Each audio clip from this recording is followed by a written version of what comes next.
Hi ಎಲ್ರಿಗೂ ನಮಸ್ಕಾರ, welcome back to my channel. So ತುಂಬ ದಿನ ಆದಮೇಲೆ ಒಂದು ಗಾರ್ಡನಿಂಗ್ ವ್ಲಾಗ್ನ ಮಾಡ್ತಾಯಿದ್ದೀನಿ. ಅಮ್ಮ ಮನೆ ಹತ್ರ ಹೋಗಿದ್ದೆ. ಸೊ ಹಾಗೆ ಒಂದು ಸ್ವಲ್ಪ ಗಿಡ ಎಲ್ಲ ರೀಪಾಟ್ ಮಾಡಬೇಕು ಅಂತ ಅಂದ್ಕೊಂಡಿದ್ದೀನಿ. ಸೊ ತುಂಬ ದಿನದಿಂದ ಅಂದ್ಕೊತಾ ಇದ್ದೆ ರೀಪಾಟ್ ಮಾಡಬೇಕು ಅಂತ, ಯಾಕಂದರೆ ದಾಸವಾಳ ಎಲ್ಲ ಹಾಕಿ ಆಲ್ಮೋಸ್ಟ್ ಒಂದು 2-3 ಇಯರ್ಸ್ ಮೇಲೇ ಆಗಿದೆ. ಚೇಂಜ್ ಮಾಡೋಣ ಅಂತ ಅಂದ್ಕೊಂಡು ಮಾಡೋದಕ್ಕೆ ಆಗಿಲ್ಲ. ಸೊ ಇವತ್ತು ಚೇಂಜ್ ಮಾಡೋಣ ಅಂತ ಅಂದ್ಕೊಂಡು ಹಾಗೆ ಒಂದು ವಿಡಿಯೋ ಎಲ್ಲ ಮಾಡ್ತಾಯಿದ್ದೆ. ದಾಸವಾಳ ಗಿಡದಲ್ಲಿ ಹೂವನ್ನೂ ಕೂಡ ಏನೂ ಆಗ್ತಾಯಿಲ್ಲ, ಯಾಕಂದರೆ ಪಾಟಿಂದ ರೂಟ್ಸ್ ಎಲ್ಲ ಫುಲ್ಲು ಹೊರಗಡೆ ಬಂದುಬಿಟ್ಟಿದೆ. ಸೊ ಕೆಲವೊಂದಷ್ಟು ಹೂವುಗಳು ಹರಳಿತ್ತು, ಅದರದ್ದು ಹಾಗೆ ವಿಡಿಯೋ ಮಾಡ್ಕೊತಾ ಇದ್ದೀನಿ. ಒಂದು 4 ಪಾಟಲ್ಲಿ ದಾಸವಾಳ ಗಿಡಗಳಿದೆ. ಸೊ ಅದಷ್ಟು ಕೂಡ ಊರಿಂದ ತೊಗೊಂಡು ಬಂದು ಹಾಕಿದ್ದಿದ್ದೆ. ಅದರಲ್ಲಿ 3 ಗಿಡದಲ್ಲಿ ಹೂವು ಬಿಡ್ತಾಯಿಲ್ಲ, ಯಾಕಂದರೆ ಒಂದೊಂದು ಪಾಟಲ್ಲಿ 2 ಕಟ್ಟಿಂಗ್ಸ್ ಹಾಕಿಬಿಟ್ಟಿದ್ದೆ. ಸೊ ಕಟ್ಟಿಂಗ್ ಹಾಕಿದಾಗಿಂದನೂ ಕೂಡ ತೆಗ್ದೇ ಇರಲಿಲ್ಲ. ಈಗ ಒಂದು ಮಲ್ಲಿಗೆ ಗಿಡನ ನಾನು ಬಿಸಾಕ್ಬಿಡೋಣ, ತೆಗೆದುಬಿಡೋಣ ಅಂತ ಅಂದ್ಕೊತಾ ಇದ್ದೆ. ಯಾಕಂದರೆ ಇದನ್ನು ಹಾಕಿ ಆಲ್ಮೋಸ್ಟ್ ಒಂದು 7-8 ವರ್ಷದ ಮೇಲೆ ಆಗಿದೆ. ತಂದಾಗ ತುಂಬ ಚೆನ್ನಾಗಿ ಹೂವು ಬಿಡ್ತು, ಬಟ್ ಅದಾದಮೇಲೆ ಹೂವು ಬಿಡೋದನ್ನೇ ನಿಲ್ಲಿಸ್ಬಿಟ್ಟಿತ್ತು. ಮೊದಲು ಈ ಗಿಡ ಎಲ್ಲನೂ ಕೂಡ ನಾನು ಟೆರೆಸ್ ಮೇಲೆ ಇಟ್ಟಿದ್ದೆ. ಸೊ ನಾವು ಹೋಗಿರಲಿಲ್ಲ 1-2 ದಿನ. ಅವ್ರು ನೀರು ಹಾಕ್ತಾ ಏನು ಮಾಡಿದ್ರು, ಪೂರ್ತಿ ಗಿಡನೇ ಒಣಗೋಗ್ಬಿಟ್ಟಿತ್ತು. ಅದಾದಮೇಲಿಂದ ಮಲ್ಲಿಗೆ ಗಿಡದಲ್ಲಿ ಹೂವನೇ ಬಿಡ್ತಿಲ್ಲ. ಬಟ್ ಇವಾಗ ತುಂಬ ಚೆನ್ನಾಗಿ ಚಿಗುರು ಬಂದು ಮೊಗ್ಗೆಲ್ಲ ಆಗಿ ಹೂವನೂ ಕೂಡ ತುಂಬ ಬಿಟ್ಟಿದೆ. ಸೊ ಈ ಸಲ ಕಟ್ ಮಾಡಿ ತೆಗೆದುಬಿಡೋಣ ಅದನ್ನು ಅಂತಲೇ ಅಂದ್ಕೊಂಡಿದ್ದೆ. ಬಟ್ ಫೈನಲಾಗಿ ಹೂವು ಬಿಟ್ಬಿಟ್ಟು ಒಂದು 3-4 ಸಲ ಫುಲ್ಲು ಅದನ್ನು ಕಟ್ ಮಾಡಿಬಿಟ್ಟಿದ್ದೆ ಬುಡಕ್ಕೇನೆ. ಬಟ್ ಮತ್ತೆ ಚೆನ್ನಾಗಿ ಚಿಗುರು ಬರ್ತಾಯಿತ್ತು, ಚಿಗುರು ತುಂಬ ಚೆನ್ನಾಗಿ ಬರ್ತಾಯಿತ್ತು. ಬಟ್ ಹೂವು ಬಿಡ್ತಾ ಇರಲಿಲ್ಲ. ಸೊ ಹಾಗಾಗಿ ಮೇ ಬಿ ಅಷ್ಟೇ ಅನಿಸುತ್ತೆ, ಬಿಡೋಲ್ಲ ಅಂತ ತೆಗೆದುಬಿಡೋಣ ಅಂತ ಅಂದ್ಕೊತಾ ಇದ್ದೆ. ಬಟ್ ಅಷ್ಟೊತ್ತಿಗೆ ಚೆನ್ನಾಗಿ ಚಿಗುರು ಬಂದಿದೆ. ಸೊ ಇವಾಗ ಗಿಡ ಎಲ್ಲನೂ ಒಂದು ಕಡೆ ಎತ್ತಿಡ್ಕೊತಾ ಇದ್ದೀನಿ, ಯಾಕಂದರೆ ಇವ್ರ ಮನೆ ಹತ್ರ ಗಿಡ ಜೋಡಿಸಿ ಆಲ್ಮೋಸ್ಟ್ 1 ವರ್ಷದ ಮೇಲಾಯಿತು. ಸೊ ಒಂದು ಸ್ವಲ್ಪ ಗಲೀಜೆಲ್ಲ ಆಗಿದೆ, ಮಣ್ಣೆಲ್ಲ ಬಿದ್ದು. ಹಾಗಾಗಿ ಅದನ್ನೆಲ್ಲ ಒಂದು ಸ್ವಲ್ಪ ಕ್ಲೀನ್ ಮಾಡೋಣ ಅಂದ್ಬಿಟ್ಟು ಪಾಟೆಲ್ಲನೂ ಎತ್ತಿ ಒಂಚೂರು ಸೈಡಿಗೆ ಇಟ್ಕೊತಾ ಇದ್ದೆ. ಈ ದಾಸವಾಳ ಗಿಡ ನೋಡ್ಬೋದು, ಎಷ್ಟು ರೂಟ್ಸ್ ಎಲ್ಲ ಫುಲ್ ಹೊರಗಡೆ ಬಂದುಬಿಟ್ಟಿದೆ ಡ್ರೈನೇಜ್ ಹೋಲಿಂದಾನೆ. ಸೊ ಈ ಥರ ಇದ್ದಾಗ ಜಾಸ್ತಿ ಹೂವನ್ನೂ ಕೂಡ ಬಿಡೋದಿಲ್ಲ. ಬಟ್ ಈ ಒಂದು ಗಿಡದಲ್ಲಿ ತುಂಬ ಚೆನ್ನಾಗಿ ಹೂವು ಬಿಡ್ತಾ ಇದೆ. ಇವನ್ ಕಟ್ಟಿಂಗ್ ಕೂಡ ಮಾಡಿದರು ಅಮ್ಮ.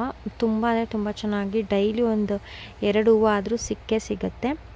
ಸೊ ಈ ಕಡೆ ಇರೋದ್ರಲ್ಲಿ ಒಂದು 3 ಗಿಡದಲ್ಲಿ ಮಾತ್ರ ಹೂವು ಬಿಡ್ತಿಲ್ಲ ಅಷ್ಟೇ.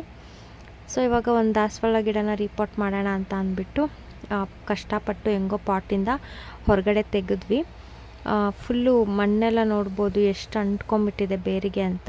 ರೂಟ್ಸ್ ಅಂತೂ ಫುಲ್ಲು ಹೊರಗಡೆ ಬಂದುಬಿಟ್ಟಿತ್ತು ಈ ಪಾಟಲ್ಲಿ ಕೂಡ.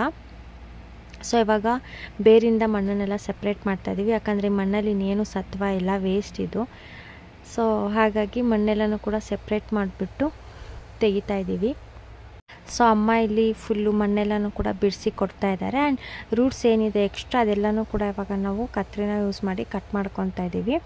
ಸೊ ನೀಟಾಗಿ ಒಂದು ಸಲ ಕತ್ರಿ ಅಥವಾ ಯಾವುದು ನಾವು ಟೂಲ್ನ ಯೂಸ್ ಮಾಡ್ತೀವಿ ಅದನ್ನು ನೀಟಾಗಿ ಒಂದು ಸಲ ವಾಶ್ ಮಾಡಿಬಿಟ್ಟು ಆಮೇಲಿಂದ ಕಟ್ ಮಾಡ್ಕೊಬೇಕು. ಆ್ಯಂಡ್ ಈ ಗಿಡನ ಕೂಡ ನಾನು ಪ್ರೂನಿಂಗ್ ಮಾಡಿದ್ದೀನಿ, ಯಾಕಂದರೆ ತುಂಬ ಅಗಲಕ್ಕೆ ಬಂದಿತ್ತು. ಸೊ ಹಾಗಾಗಿ ಇದ್ರ ಗಿಡ ಎಲ್ಲನೂ ಕೂಡ ಸೈಡದು ಬ್ರ್ಯಾಂಚಸ್ ಎಕ್ಸ್ಟ್ರಾ ಏನಿತ್ತು ಅದೆಲ್ಲನೂ ಕೂಡ ನಾನು ಕಟ್ಟಿಂಗ್ ಮಾಡಿದ್ದೀನಿ. ಸೊ ಆ ಕಟ್ಟಿಂಗ್ನೂ ಕೂಡ ನಾನೇನು ಬಿಸಾಕಿಲ್ಲ, ಅದನ್ನು ನೀರೊಳಗಡೆ ಹಾಕಿ ಇಟ್ಟಿದ್ದೀನಿ. ಸೊ ಅದರಲ್ಲೇನಾದರೂ ರೂಟ್ಸ್ ಬಂದರೆ ಅದನ್ನು ಯಾರಿಗಾದರೂ ಕೊಡೋಣ, ಸೊ ಅವರು ಯೂಸ್ ಮಾಡ್ಕೊತಾರೆ ಅಂತ ಹೇಳಿ. ಇವಾಗ ಪಾಟ್ ಮಿಕ್ಸಿಂಗ್ ರೆಡಿ ಮಾಡ್ಕೊತಾ ಇದ್ದೀನಿ. ಸೊ ನಾರ್ಮಲ್ ಗಾರ್ಡನ್ ಸಾಯಿಲಿಗೆ ಒಂದು ಸ್ವಲ್ಪ ಕುರಿ ಗೊಬ್ಬರ ಇತ್ತು, ಹಾಗೆ ಕೋಕೋಪಿಟ್ ಇತ್ತು, ಅದನ್ನು ಮಿಕ್ಸ್ ಮಾಡಿಕೊಂಡು ವರ್ಮಿ ಕಾಂಪೋಸ್ಟ್ನ ಮಿಕ್ಸ್ ಮಾಡ್ಕೊತಾ ಇದ್ದೀನಿ. ಸೊ ಇದನ್ನೇನು ಜಾಸ್ತಿ ಹಾಕೋದು ಬೇಡ, ಒಂದು ಸ್ವಲ್ಪ 1-2 ಸ್ಪೂನಷ್ಟು ಹಾಕಿದ್ರೆ ಸಾಕು. ಸೊ ಅದನ್ನು 3 ಕೂಡ ಇವಾಗ ಚೆನ್ನಾಗಿ ಮಿಕ್ಸ್ ಮಾಡ್ಕೊತಾ ಇದ್ದೀನಿ. ಸೊ ಮರಳಿದ್ರೆ ಮರಳೂ ಕೂಡ ಯೂಸ್ ಮಾಡ್ಕೋಬಹುದು. ಸೊ ಇವಾಗ ಡ್ರೈನೇಜ್ ಹೋಲಿಗೆ ನಾನು ಒಡೆದೋಗಿರುತ್ತಲ್ವ ಪಾಟ್ ಪೀಸು ಅದನ್ನು ಹಾಕಿ ಕವರ್ ಮಾಡ್ಕೊಂಡಿದ್ದೀನಿ. ಸೊ ಇವಾಗ ಚೆನ್ನಾಗಿ ಮಿಕ್ಸ್ ಮಾಡ್ಕೊಂಡಿರೋ ಮಣ್ಣನ್ನ ಪಾಟ್ ಒಳಗಡೆ ಹಾಕಿ ಗಿಡನ ಇವಾಗ ಪ್ಲ್ಯಾಂಟ್ ಮಾಡ್ತೀನಿ. ಸೊ ನಮ್ಮನೆ ಹತ್ರ ಏನಂತಂದರೆ ಹೂವು ಅರಳೋದಕ್ಕೆ ಬಿಡೋಲ್ಲ, ಮೊಗ್ಗಿದ್ದಾಗಲೇ ಕಿತ್ಕೊಂಡು ಹೋಗಿಬಿಡ್ತಾರೆ. ಸೊ ಹಾಗಾಗಿ ಅಮ್ಮ ಏನು ಮಾಡ್ತಾರೆ ಅಂದರೆ ಅವರೇ ಕಿತ್ಕೊಂಡು ಹೋಗೋದ್ರ ಬದಲಿಗೆ ನಾವೇ ಕಿತ್ಕೊಬರೋಣ ಅಂದ್ಬಿಟ್ಟು ಮೊಗ್ಗಿದ್ದಾಗಲೇ ಕಿತ್ಕೊಂಡು ಬಂದುಬಿಡ್ತಾರೆ. ನಾನು ಹೂವು ಆ ಗಿಡದಲ್ಲಿ ಇದ್ದಾಗಲೇ ವಿಡಿಯೋ ಮಾಡೋಣ ಅಂದ್ಕೋತೀನಿ, ಬಟ್ ಆಗೋದೇ ಇಲ್ಲ. ಮಣ್ಣೆಲ್ಲನೂ ಕೂಡ ಇವಾಗ ಪಾಟಿಗೆ ಹಾಕಿದ್ಮೇಲೆ ಒಂದು ಸ್ವಲ್ಪ ಪ್ರೆಸ್ ಮಾಡಬೇಕು. ಸೊ ಆ ರೂಟ್ಸ್ ಎಲ್ಲ ಕೂಡ ಮಣ್ಣಿಗೆ ಒಂದು ಸ್ವಲ್ಪ ಗಟ್ಟಿಯಾಗಿ ಕೂತ್ಕೋಬೇಕಲ್ವ, ಹಾಗಾಗಿ. ಸೊ ಆಮೇಲೆ ಡ್ರೈನೇಜಿಂದ ನೀರು ಕೆಳಗಡೆ ಹೋಗೋವರೆಗೂ ಕೂಡ ನೀಟಾಗಿ ವಾಟರಿಂಗ್ ಮಾಡಿಬಿಟ್ರೆ ಸಾಕು. ಸೊ ಆವಾಗ ಮಣ್ಣನ್ನು ಈ ಥರ ಲೂಸ್ ಮಾಡ್ಕೊತಾ ಇರಬೇಕು. ಸೊ ಲೂಸ್ ಮಾಡ್ಕೊತಾ ಇರೋದ್ರಿಂದ ರೂಟ್ಸಿಗೂ ಕೂಡ ಏರ್ ಸರ್ಕ್ಯುಲೇಷನ್ ಚೆನ್ನಾಗಾಗತ್ತೆ. ಹಾಗಾಗಿ ಈ ಥರ ಲೂಸ್ ಮಾಡಿಕೊಂಡು ಆಮೇಲಿಂದ ನಾವೇನೇ ಒಂದು ಕಾಂಪೋಸ್ಟ್ನ ಕೊಟ್ಟರೆ ಅದು ಡೈರೆಕ್ಟಾಗಿ ರೂಟ್ಸಿಗೆ ಹೋಗುತ್ತೆ. ಆ್ಯಂಡ್ ನಾನಿಲ್ಲಿ ವರ್ಮಿ ಕಾಂಪೋಸ್ಟ್ನ ಒಂದೊಂದು ಸ್ಪೂನ್ನ ಹಾಕ್ತಾಯಿದ್ದೀನಿ ಎಲ್ಲ ಗಿಡಕ್ಕೂ ಕೂಡ. ಸೊ ಗೊಬ್ಬರ ಹಾಕೋದಕ್ಕೆ ಮುಂಚೆ ಈ ಥರ ನೀಟಾಗಿ ಮಣ್ಣನ್ನು ಲೂಸ್ ಮಾಡ್ಕೊಬೇಕು. ತಿಂಗಳಿಗೆ 1-2 ಸಲ ಆದ್ರೂ ಈ ಥರ ಗೊಬ್ಬರ ಕೊಡೋದ್ರಿಂದ ಸೊ ಚೆನ್ನಾಗಿ ಹೂವಾಗೂ ಕೂಡ ಬರುತ್ತೆ.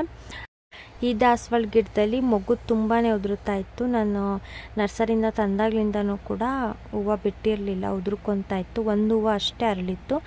ಅದಾದಮೇಲೆ ಅಮ್ಮಗೆ ವರ್ಮಿ ಕಾಂಪೋಸ್ಟು ತೊಗೊಂಬಂದು ಕೊಟ್ಟೆ. ಸೊ ಅವರು ಅದನ್ನು ಹಾಕೋದಕ್ಕೆ ಸ್ಟಾರ್ಟ್ ಮಾಡಿದ್ರು. ಇವಾಗ ಗಿಡ ತುಂಬಾ ಹೂವು ಆಗ್ತಾನೇ ಇರುತ್ತೆ. ದಿನಕ್ಕೆ 1 ಇಲ್ಲ 2 ಹೂವು ಅಂತೂ ಸಿಕ್ಕೇ ಸಿಗತ್ತೆ. ಕೆಲವೊಂದಷ್ಟು ಫೋಟೋಸ್ನ ತೊಗೊಂಡಿದ್ದೀನಿ ಹೂವು ಬಿಟ್ಟಿರೋದ್ರದ್ದೆಲ್ಲ.